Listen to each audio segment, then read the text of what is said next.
Hello दोस्तों, आज हम एलएलबी सिक्स सेमेस्टर के labour and industrial law second के 2023 क्वेश्चन पेपर को डिटेल में डिस्कस करेंगे।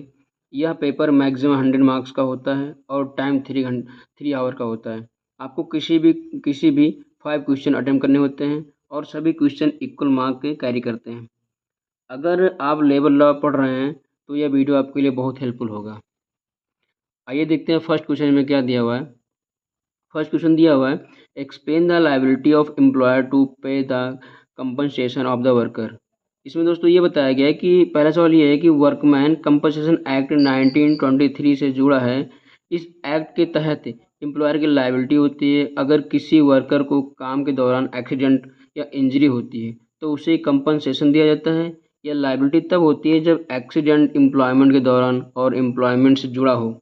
एम्प्लॉयर कंपनसेशन देने से तभी बच सकता है अगर इंजरी वर्कर की अपनी गलती से हुई हो, जैसे intoxication and wilful disobedience. Compensation की कैलकुलेशन वर्कर की मंथली वेक्स और डिसेबिलिटी के आधार पर होती है।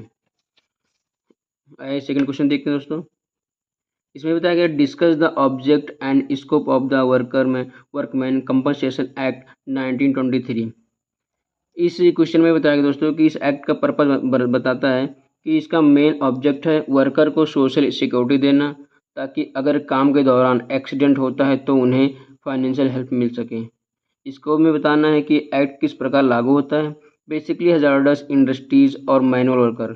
आपको क्वेश्चन में दोस्तों इसमें ये लिखना पड़ेगा मेनली कि जैसे डिफिनेशन ऑफ वर्कमैन देना है, एम्प्लॉयर एक्सीडेंट देना है और एप्लीकेबिलिटी जरूर मेंशन करना है।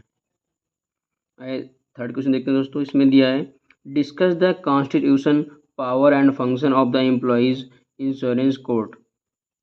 इसमें बताया गया दोस्तों कि एम्प्लॉय स्टेट इंश्योरेंस एक्ट 1948 से यह employees insurance code dispute resolve करने के लिए बनाई जाती है, जैसे benefits claim, employer base employ disputes. इसका कॉन्स्टिट्यूशन होता है एक जज जिसकी अपॉइंटमेंट स्टेट गवर्नमेंट करती है। इसके पास पावर होती है एविडेंस लेने, विटनेस बुलाने की और जजमेंट देने की। फंक्शन में दोस्तों ये लिखा है कि इसे इंश्योरेंस कंट्रीब्यूशन से जुड़े डिस्ट्रीब्यूट डिसाइड करना होता है और बेनिफिट्स का क्लेम अप्रूव करना शामिल होता है। फोर्थ क्वेश्चन दोस्तों दिया हुआ है, describe the power and function of an inspector under the payment of wages act 1936। इस क्वेश्चन में बताया कि इंस्पेक्टर का काम इस एक्ट को इम्प्लीमेंट करना, उसके पास पावर होती है एंड फैक्ट्रीज इंस्पेक्ट करने की, रिकॉर्ड चेक करने की और एम्प्लॉयर से जानकारी मांगने की उसके पास क्या होती है, अब वो होती है पावर होती है।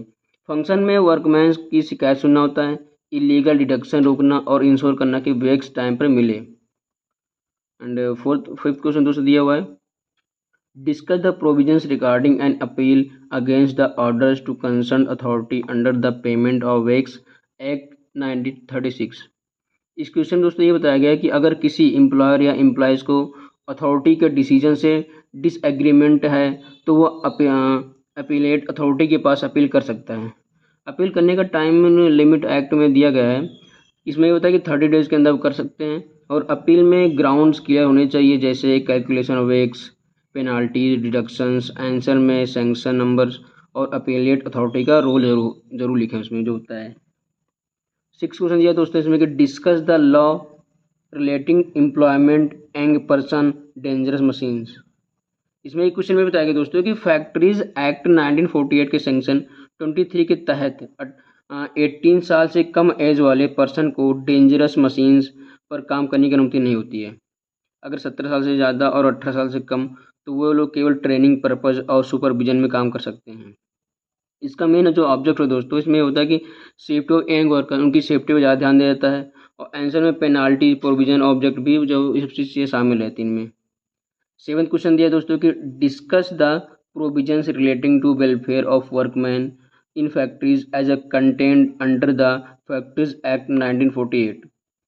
इस क्वेश्चन का मतलब ये होता है दोस्तों कि फैक्ट्रीज जो एक्ट वर्कर की सेफ्टी और वेलफेयर के लिए बहुत डिटेल प्रोविजन होता है।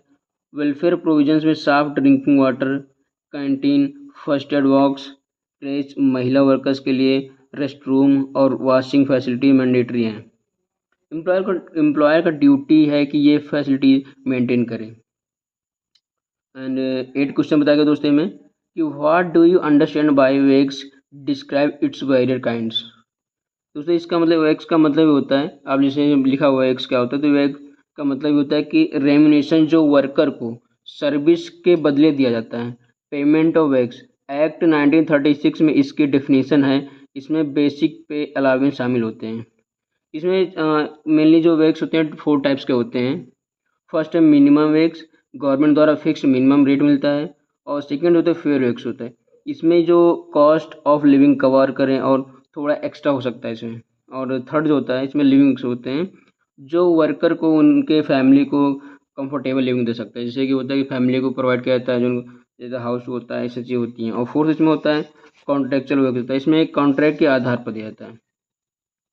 और 209 क्वेश्चन में दिया हुआ है कि discuss the object and scope of the maternity benefits. इसमें होता है मैटरनिटी एक्ट के तहत में बेनिफिट मिलता है। इसमें क्या दिया दोस्तों, इसमें ये होता है इस एक्ट का ऑब्जेक्ट होता है कि वर्किंग वुमेन को मैटरनिटी पीरियड और इकोनॉमिक सपोर्ट और हेल्थ प्रोटेक्शन दिया जाता है। इसमें स्कोप में आपको ये मेंशन करना होता है कि ये सभी इस्टेब्लिशमेंट पर लागू होता है जहाँ 10 या उससे ज़्यादा वर्कर होते हैं। बेनिफिट में क्या क्या मिलते हैं, होता है बेनिफिट 26 वीक्स पेड लीव होता है, मेडिकल बोनस मिलते हैं और नर्सिंग ब्रेक्स मिलते हैं इसमें। और जैसे हाँ 10th क्वेश्चन ये दोस्तों, इसमें बताया गया कि what do you understand bye revision of minimum wage.